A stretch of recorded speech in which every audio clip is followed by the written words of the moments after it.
Africa के जंगली इलाके में हाल ही में एक वाकये ने प्रकृति के संतुलन की बेलगाम ताकत को दर्शाया है।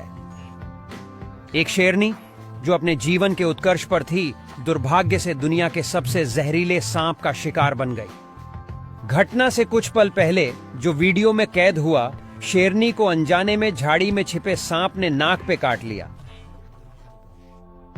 जहर जल्दी से उसके शरीर में फैल गया, भयानक पीड़ा का कारण बना। सहज प्रवृत्ति से शेरनी पास के तालाब की तरफ दौड़ पड़ी और जहर को पतला करने के लिए पानी खूब पीने लगी।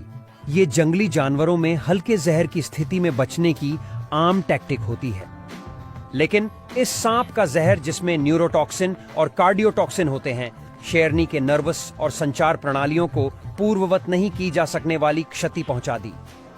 एंटीवेनोम की खोज से पहले ऐसे सांप के काटने से मौत निश्चित मानी जाती थी। शेरनी, जो अब लकवाग्रस्त हो गई थी और सांस लेने में जूझ रही थी, जहर के खिलाफ जांबाजी से लड़ रही थी जो उसकी नसों में बह रहा था।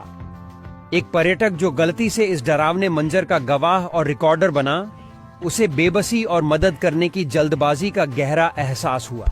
फिर भी हालत इंसानी दखल के बाहर थी। पास ही शेरनियों का झुंड हलचल से आकर्षित होकर अपने बच्चों के साथ आ गया।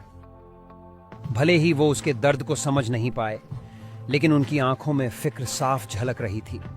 वो शेरनी अपने बच्चे के होने का एहसास करते हुए दर्द से कराहती भी अपनी इज्जत और ताकत बनाए रखने की कोशिश कर रही थी।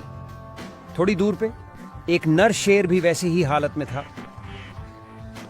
उसकी जहर के प्रति प्रतिक्रिया और भी तेज और गंभीर थी।